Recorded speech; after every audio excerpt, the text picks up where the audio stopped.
hacia el faro. El faro representa a la Sagrada Escritura. Es una luz fija, es una luz que apunta en una sola dirección, es una luz que no cambia, es una luz que guía seguramente por el sendero seguro, por el sendero para llegar al faro. No importa la tormenta, así esté lloviendo, la luz se mantiene allí y lo guía por un solo camino, por un camino seguro. El mapa representa otras fuentes de conocimiento.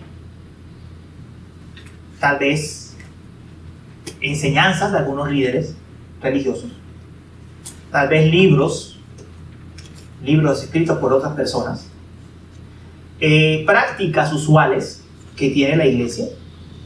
El mapa puede ser útil, puede llegar a ser útil.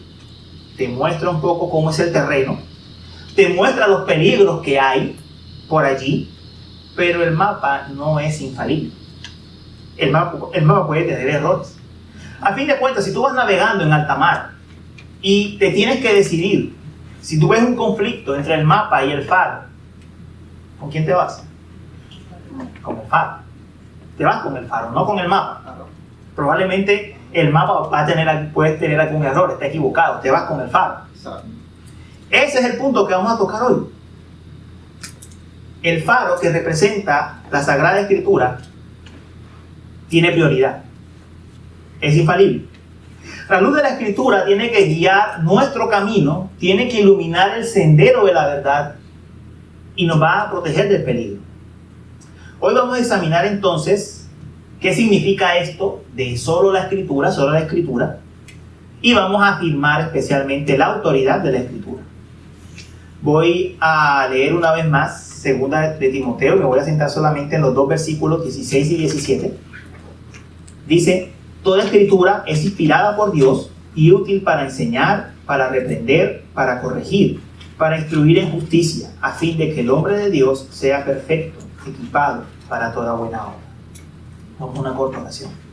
Señor, te pedimos que con el faro de tu palabra ilumines nuestro camino, que ilumines esta enseñanza. Que sea tu palabra asistida por tu Espíritu, Señor, la que abra la mente y el corazón y nos permita discernir, degustar y recibir esta verdad. Te lo rogamos, Señor. Amén. El sermón de hoy se titula Sola Escritura y la autoridad de las Escrituras, y va a tener 4 puntos. El primero es el contexto del pasaje, el segundo, la autoridad definida, el tercero, la autoridad defendida, y cuarto, la autoridad aplicada. El contexto, la autoridad definida, defendida y aplicada.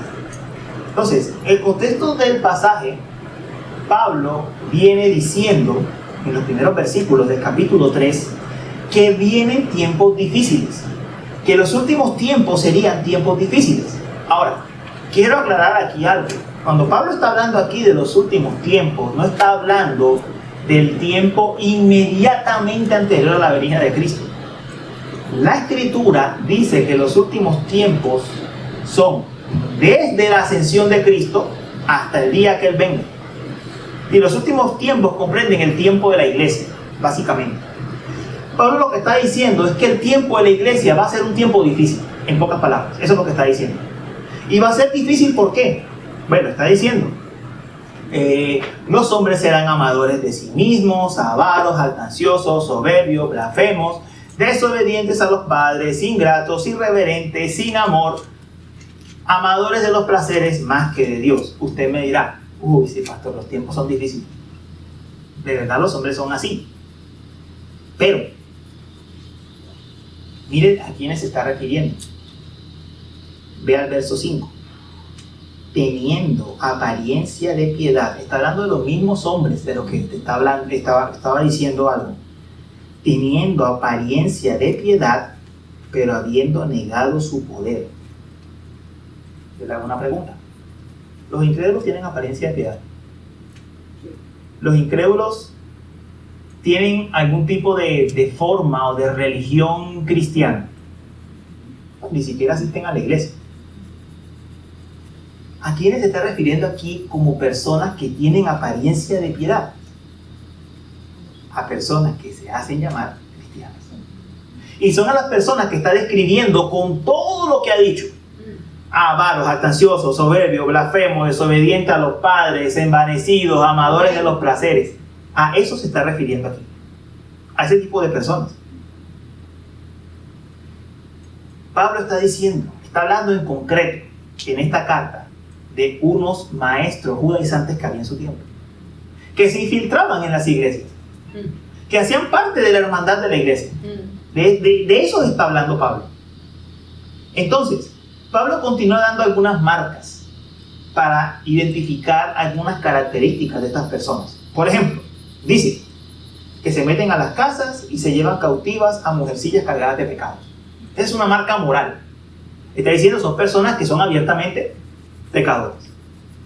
Segunda, dice que siempre están aprendiendo, pero no llegan al conocimiento de la verdad.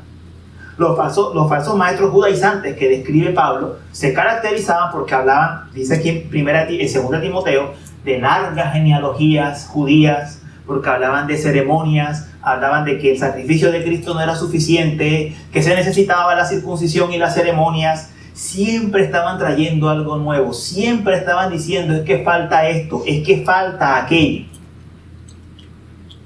Pablo dice, siempre están añadiendo algo nuevo, pero no llegan al conocimiento de la verdad.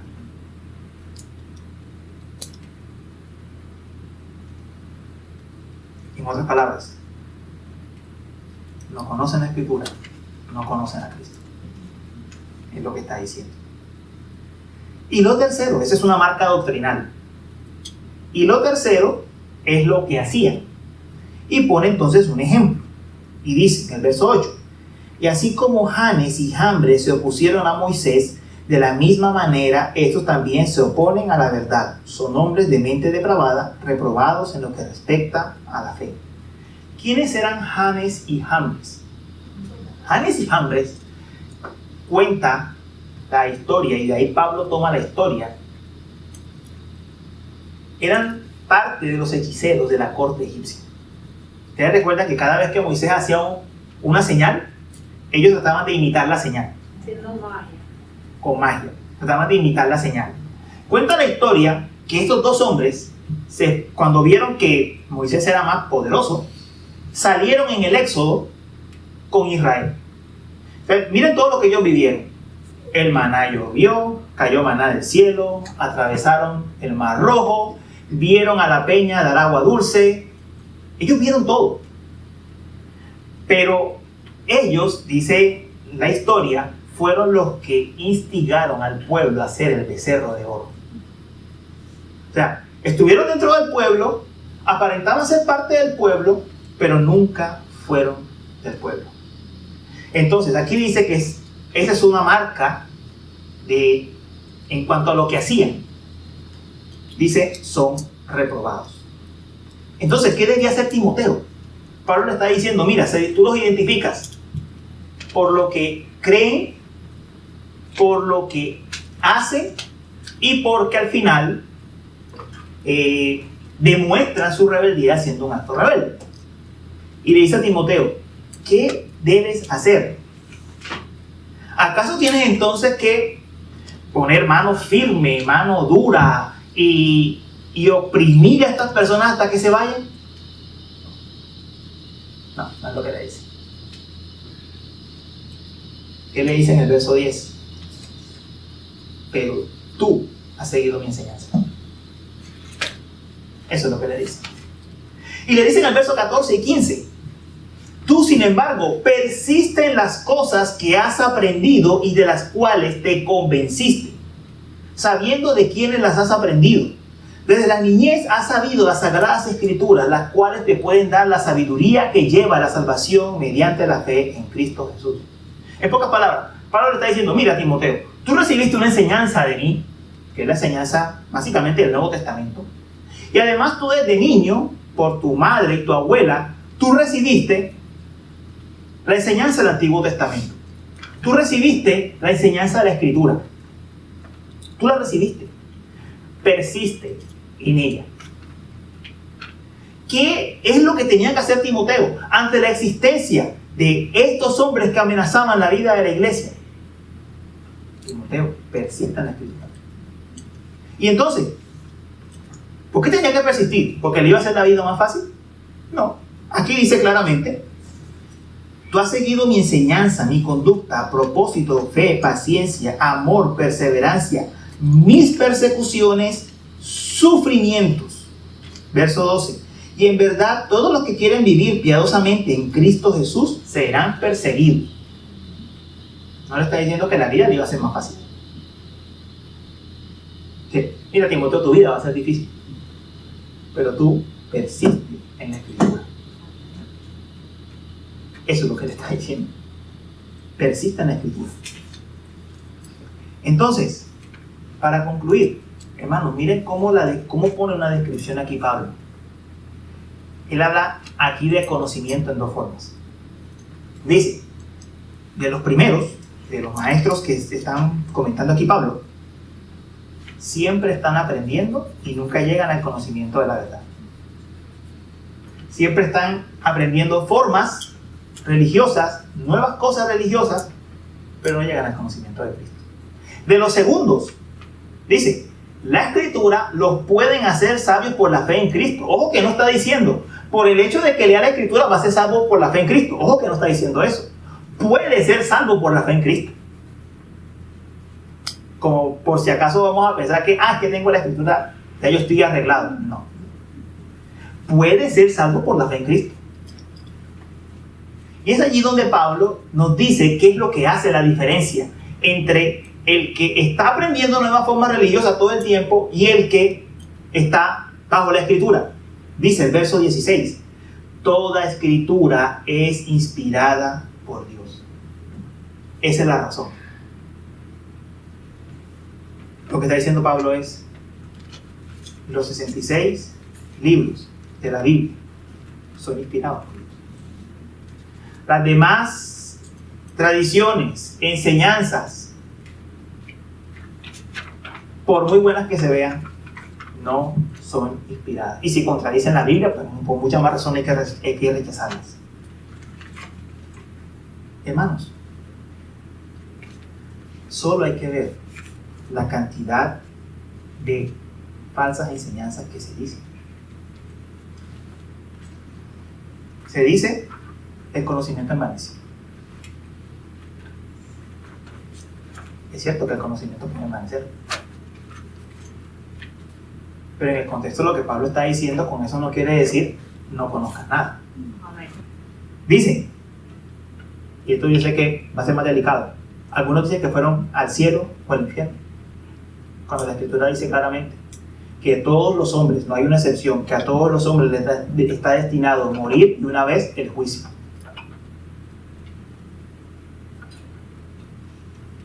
¿Que quién va a quedarte presidente? ¿Que en qué fecha se va a acabar el mundo? Yo solo quiero que hagan un rastreo y vean cuántas de esas cosas que se han dicho han sido verdad. Busquen las redes sociales. Este no es un sermón para mencionar esas cosas, porque nos tendríamos el sermón entero solo mencionando la cantidad de cosas que se dicen. El punto es que la Escritura se le cierra al pueblo. Eso es todo. Se dicen una gran cantidad de opiniones humanas que se hacen pasar como voz de Dios y la Escritura se le cierra al pueblo. Y no es una situación muy diferente a la que se vivía en el tiempo de la Reforma. En aquel entonces los sacerdotes se levantaban, decían cualquier barbaridad y esa era la voz de Dios. La situación no es muy diferente. Lo grave es que ya no tenemos solamente a los católicos romanos haciéndolo, que era lo que pasaba en la Reforma, sino que además tenemos dentro del pueblo evangélico personas que lo hacen. Eso es lo grave. Eso es lo grave del asunto hoy en día. Esos son los tiempos que estamos viviendo. Entonces, la solución que Pablo propone, ¿cuál es? ¿Qué es lo que le está diciendo a Timoteo? Vamos al segundo punto: la autoridad de la Escritura definida. Dice el verso 16: toda Escritura es inspirada por Dios. Lo primero que está diciendo es que no solamente una parte de la Escritura es inspirada por Dios. Es decir, no puedo escoger 3 o 4 versículos que me ayudan y dejar el resto de la escritura por fuera. Está diciendo, toda la escritura es inspirada por Dios, tanto los pasajes fáciles como los pasajes difíciles. Tanto los pasajes que me gustan como los que no me gustan. Toda la escritura es inspirada por Dios. Pero ¿qué quiere decir que sea inspirada? Inspirada no quiere decir que es que Pablo tuvo un bonito sentimiento religioso y entonces empezó a escribir cosas bonitas, ¿no? No es inspiración como se entiende hoy en día. Tampoco quiere decir que la escritura siempre te va a levantar el ánimo, que la escritura siempre es inspiradora, o que la escritura a veces te va a golpear. Corta. Es la realidad. Corta. La escritura te va a golpear. Cuando Pablo dice que toda la escritura es inspirada por Dios, dice literalmente que Dios la ha exhalado. Que viene de la voz de Dios, que la escritura es la voz de Dios. Y Pablo está diciendo que la escritura es el único documento que puede reclamar ese título, no hay otro. Que la escritura es la voz misma de Dios. Que la Biblia es palabra de Dios porque procede de Él. No porque lo sintamos y lo creamos así. Miren, a veces hay una tendencia, desafortunadamente, de que uno se sienta a escuchar la predicación, el sermón de alguien, o la lectura de la escritura, y uno dice, pero Dios no me está hablando a mí ahí. Se equivoca, hermano. Dios, cada domingo, cuando la escritura es abierta, pone su trono en la iglesia y a todos les está hablando. A todos. A todos. No hay excepción. No hay excepción.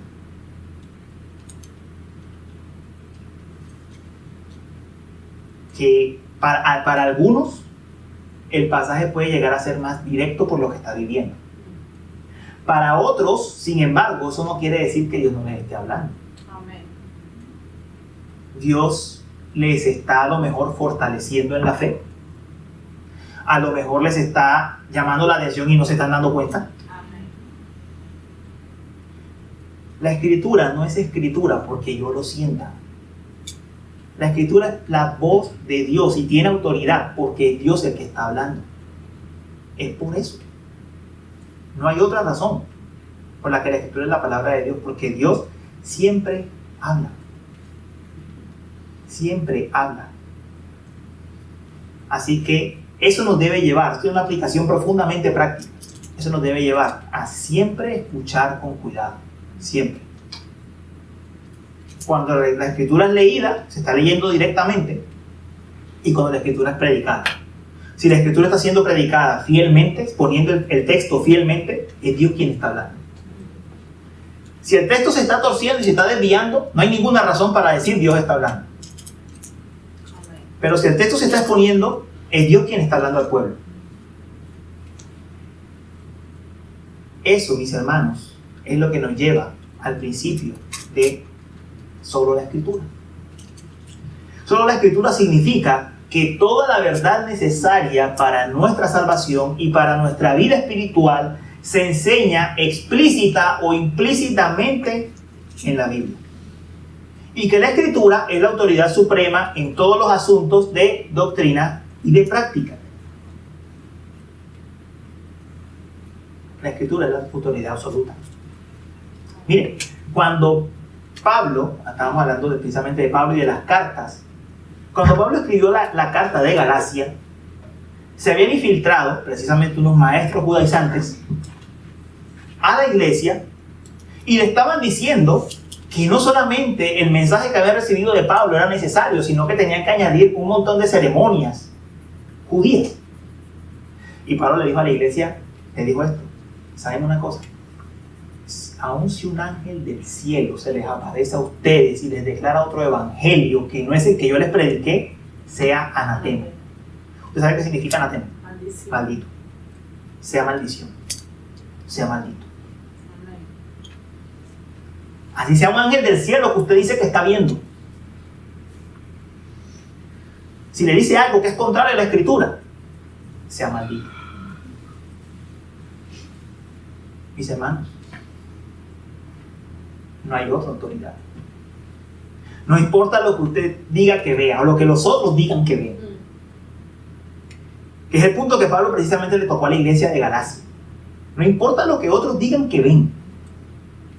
A la iglesia de Colosas le decían otros falsos maestros, es que nosotros tenemos contacto con los ángeles. Y ustedes necesitan tener eso para estar completos en Cristo. ¿Qué les dijo Pablo? ¿Saben una cosa? Es que el que está en Cristo está completo en Cristo. Lo que ellos están diciendo es mentira. Lo que están diciendo es mentira. Entonces, Dios tiene la autoridad en la iglesia. Hermanos, todos decimos, Cristo es Rey de Reyes y Señor de Señores. Amén. Pero ¿cómo se demuestra en la vida de la iglesia que Cristo es Rey de Reyes y Señor de Señores? Cuando se abre la Escritura, el Rey habla y el resto calla. Amén. Decía, cuentan una historia, que se sentó una vez la reina de Escocia en la banca de la iglesia a hablar. ¿Usted qué cree que hizo el pastor John Knox? ¿Usted qué cree que hizo el pastor? Cuando el rey habla, Cristo, hasta los reyes se callan. Esa es la autoridad de Cristo. Amén. En la Escritura. Cristo habla, el resto calla. Ahora, ¿cómo debemos interpretar esa autoridad bíblica? Porque yo sé que hay partes de la Escritura que son más claras que otras y que hay retos en la interpretación. Sí, voy a dar 4 pistas muy breves.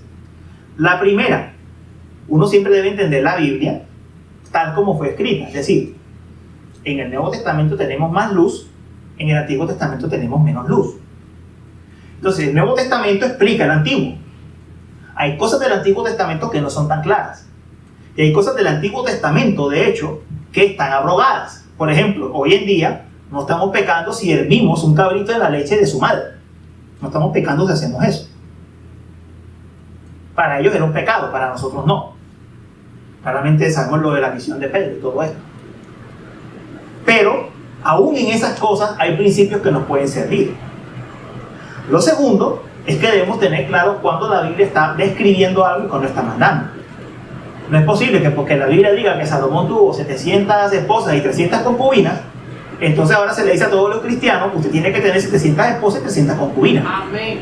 Claramente la Biblia está dando una historia y está describiendo la consecuencia, no está dando una orden. No está dando una orden. La Escritura se tiene que interpretar de acuerdo a su género literario. Es el otro principio. Eso lo vimos en la clase de hermenéutica, que es una clase.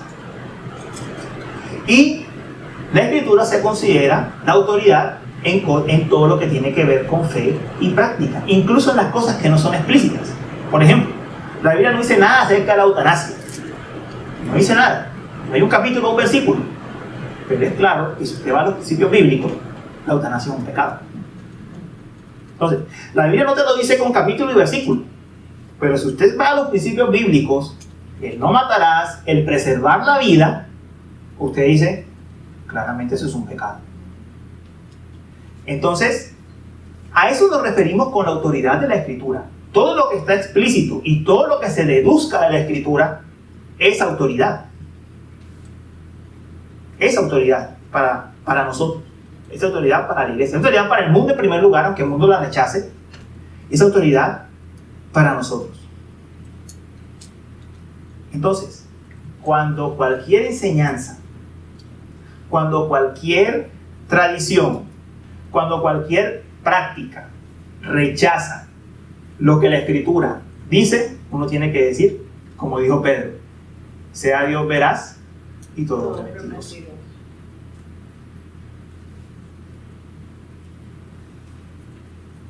El callado de Cristo para su iglesia, el buen pastor para su iglesia, es este. Este es el callado. El callado va sonando y va marcando el camino. Este es el callado, el buen pastor. Ahora, hoy en día, ustedes se preguntarán, bueno, hoy en día yo sé que se dicen muchas cosas, pero concretamente, ¿qué cosas encontramos hoy en día que atacan esa autoridad? Bueno, les digo una. La primera, la que está más de moda, es el llamado cristianismo progresista. Ustedes dirán, ¿qué es eso? El cristianismo de la nueva izquierda. Las iglesias que han apostatado, que ahora abrazan toda esa ideología LGTBI y tuercen la escritura con tal de adaptarse a los tiempos. Siempre hay un grupo que trata de ponerse a la moda, pero para eso tiene que pisotear la autoridad de la escritura. El segundo grupo, que sigue estando de moda, es el grupo que podríamos llamar teísmo terapéutico moralista. Te dirá, ¿qué es eso? Ese es el nombre técnico, no me lo inventé yo. Eso es que personas que creen que la Biblia está para darte buenos consejos, para subirte el ánimo y para hacerte feliz. Entonces, todo lo que la Biblia diga para darme un buen consejo y para ser feliz, eso me sirve. Eso también ataca la autoridad de la Escritura, porque la Escritura no solamente habla de cosas lindas, la Escritura también habla de quién es Dios, de la santidad de Dios, también habla del pecado humano, habla de que la salvación es solo en Cristo y que la santificación es algo que tiene que ocurrir en la vida de los creyentes. Entonces, es otra tendencia que suena bonito, pero también ataca a la autoridad. Otra que ataca a la autoridad, el Evangelio de la Prosperidad, que dice que si tú eres fiel, Dios te va a recompensar con salud, riqueza y éxito. Es una distorsión del Evangelio, porque la realidad es que no siempre en esta vida vas a tener recompensa, material o no material. Esa es la realidad. No siempre va a haber recompensa en esta vida. Lo que sí son seguras son las riquezas en gloria que están preparadas para los que aman a Dios. Eso sí es seguro. Pero que va a tener recompensa material, no. Entonces se manipula el creyente, porque si no tienes recompensa material es que te falta fe, hermano. ¿Por qué no dice que la culpa es de aquel que enseña esa mentira? No, se le pone la carga al creyente. Toma una carga enorme, como dice Jesús de los fariseos, le ponían una carga enorme a la gente, una carga que ellos mismos cargaban. Así. Hermano, si te está yendo mal es porque te falta fe. A mí me está yendo muy bien. Ya me compraste un yate nuevo. Y la otra, más delicada, es la nueva reforma apostólica. ¿Qué dice? Que hay apóstoles y profetas hoy en día. ¿Por qué? Hermanos, porque la palabra dice claramente que había un requisito para ser apóstol. Habían varios, pero voy a mencionar solo uno en el libro de Hechos. En Hechos 1, cuando iban a elegir al sucesor de Judas, pusieron un requisito. En Hechos 1, verso 21, en la página 1112. Miren los requisitos para reemplazar a Judas. Por tanto, es necesario que de los hombres que nos han acompañado todo el tiempo que el Señor Jesús vivió entre nosotros, ¿qué requisitos ustedes ven allí? Que había estado con Jesús desde el principio. Comenzando desde el bautismo de Juan hasta el día en que de nosotros Jesús fue recibido arriba al cielo, uno se ha constituido testigo con nosotros de su resurrección. ¿Cuál era el requisito? La persona que iba a ser apóstol tenía que haber presenciado el bautismo de Jesús, desde el momento del bautismo de Jesús. Tenía que haber visto la muerte y resurrección y ver ascender a Jesús en gloria. Yo le pregunto, ¿hoy en día quién cumple ese requisito? Nadie. Este fue precisamente el problema que tenía Pablo en su ministerio. Porque a Pablo le decían todo tiempo, oye, pero si tú no eras de los 12. Dice en 1 Corintios, yo le creo a Pedro, pero ¿y a ti? Y por eso Pablo tenía que escribir una y otra vez diciendo, es que el Señor a mí se me apareció. Y fui el último llamado, lo leímos ahorita en 1 Corintios, fue el último que Dios llamó. Como un abortivo me llamó a mí. El último en la lista. Ese requisito, nadie lo cumple hoy. Nadie lo puede cumplir hoy. Nadie. Entonces, pretender tomar una autoridad que la Escritura no te da y comenzar a decir que estás hablando de parte de Dios cuando no tienes ese oficio, es que habla con autoridad de apóstol y de profeta y no tienes el oficio porque la Biblia misma dice que no lo puedes tener. Hermano mío, estás añadiendo algo que la Escritura no te permite que añadas. Y eso es grave. Acompáñame a Apocalipsis 22, versos 18 y 19. Esto tiene una consecuencia.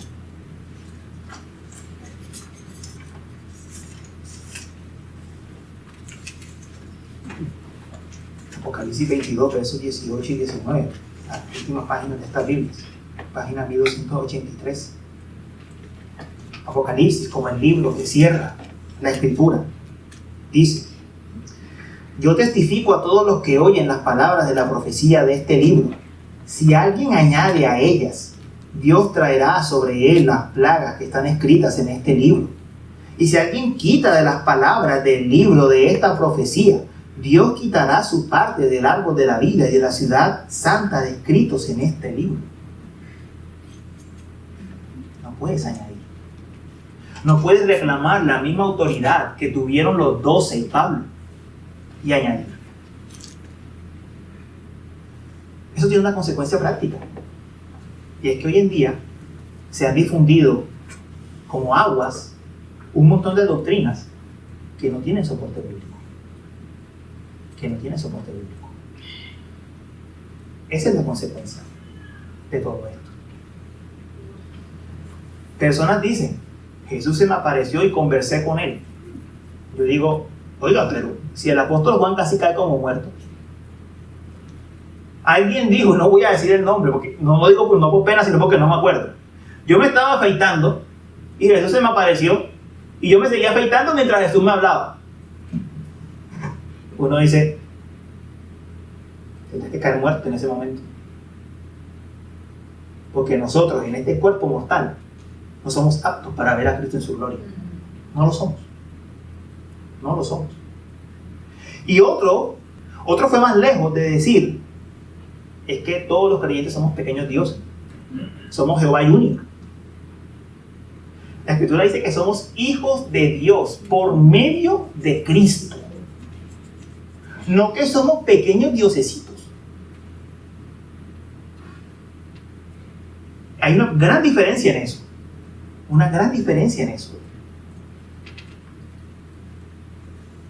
Usted puede estar pensando en este momento, puede estar ofendido conmigo, o el Señor le está mostrando el error. Yo le digo algo antes de continuar. Algunos pastores enseñan estas cosas con buena intención, porque así fueron enseñados. Porque esa fue la manera en que les enseñaron. Otra cosa, no todas las iglesias donde se predican estas cosas están completamente abandonadas al error. Todavía se encuentran restos de la Escritura en esas iglesias. Porque el Señor en su misericordia ha preservado todavía testimonio de la Escritura en este tipo de lugares. Pero eso no significa que el error no esté y que no deba ser rechazado. No significa que no. Hermanos, el deber de un ministro del Evangelio, lo leíamos ahorita, el deber de un ministro del Evangelio es escudriñar la Escritura. Ese es su deber. Una persona que se levanta al púlpito a hablar tiene que escudriñar este libro. Tiene que, no se puede parar a decir lo primero que se le venga a la mente. Tiene que escudriñarlo. Tiene que cuidarlo. Aquí tenemos al pastor Geoffrey, por la gracia del Señor, visitándonos. Y él podrá decir cuántas veces uno a veces tiene que levantarse el domingo en la mañana, porque hay algo que le dice que el mensaje le falta algo. Y tú tienes que seguirlo trabajando. Porque ese es el deber de un pastor. Ese es nuestro deber. Mis hermanos, tenemos una iglesia. Mira, en Apocalipsis hay una imagen de la iglesia que dejó a Cristo por fuera. Y Cristo tocando la puerta. La iglesia hoy ha dejado el evangelio por fuera, la palabra por fuera. Y se ha construido una nueva fe adentro. Con un nuevo edificio, un nuevo templo espiritual se está levantando. Recuerden lo que dice Efesios 2.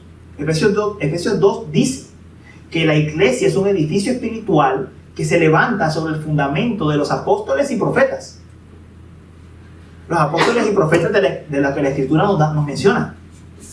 Yo le hago una pregunta. ¿Un fundamento se echa 2 veces? ¿Cuántas veces hay que echar un fundamento para levantar un edificio?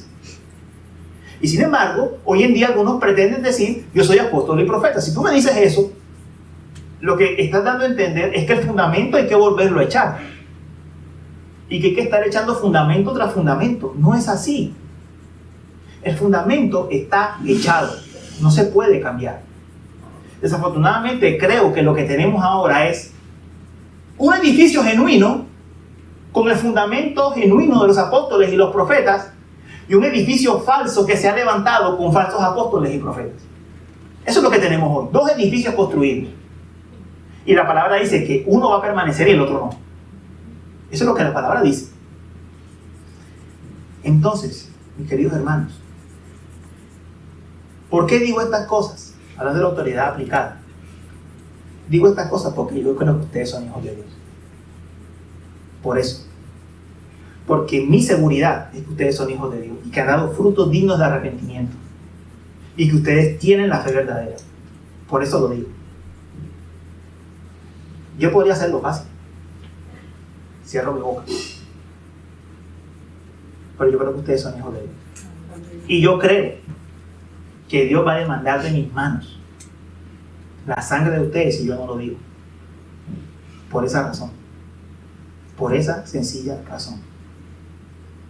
Yo prefiero volver al inicio de esta obra con mi esposa y con mi hija aquí sentada, los 3, antes de sencillamente dejar pasar el asunto. Porque esto está sucediendo en la iglesia evangélica. Y hay que decir lo que está pasando. Ahora, si algunos de nosotros nos sentimos cómodos por decir, yo sí creía estas cosas ya, yo le doy una palabra de aplicación.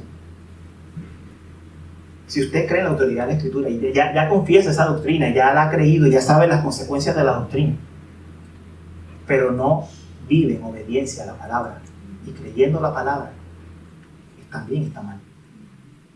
También está mal. Porque la palabra nos pone a todos, a fin de cuentas, en el mismo lugar. Cristo es el Rey, Él habla y yo lo escucho y lo obedezco. Cristo no dijo, si me aman, conozcan la doctrina de la autoridad de la Escritura. Él dijo, si me aman, guarden mis mandamientos. Amarlo lleva a la acción, al fin de cuentas. Amarlo lleva a la acción. La solución al problema, mis hermanos, para finalizar, con eso regreso al inicio, es creer que la Escritura proviene de Dios. Eso fue lo que Pablo le dijo a Timoteo. Falsos maestros van a estar diciendo mentiras todo el tiempo. Esa es la marca de estos tiempos. Pero tú persiste en aquello que has aprendido. Persevera en la Escritura. Persevera en la palabra de Dios.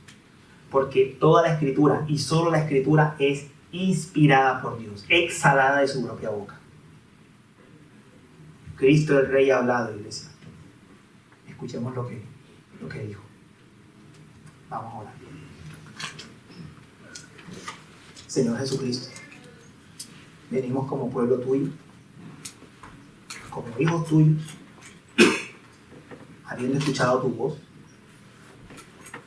diciendo, Señor, confesando con tu pueblo de todos los tiempos, sea Dios veraz y todo hombre mentiroso. Ayúdanos a permanecer firmes en tu palabra, Señor, firmes en la verdad, rechazando los errores de nuestros días, Señor, y amparándonos en nuestro Rey, en nuestro bendito y glorioso Rey, en el buen pastor que con el cayado de su palabra nos muestra el camino y con el cayado nos rescata cuando nos queremos desviar. Buen pastor, ten compasión de nosotros. Que tu Espíritu obre en nuestros corazones para conocer estas verdades, para abrazarlas, pero sobre todo para tenerte a ti como la última autoridad en nuestras vidas. Te lo rogamos, Señor. Amén.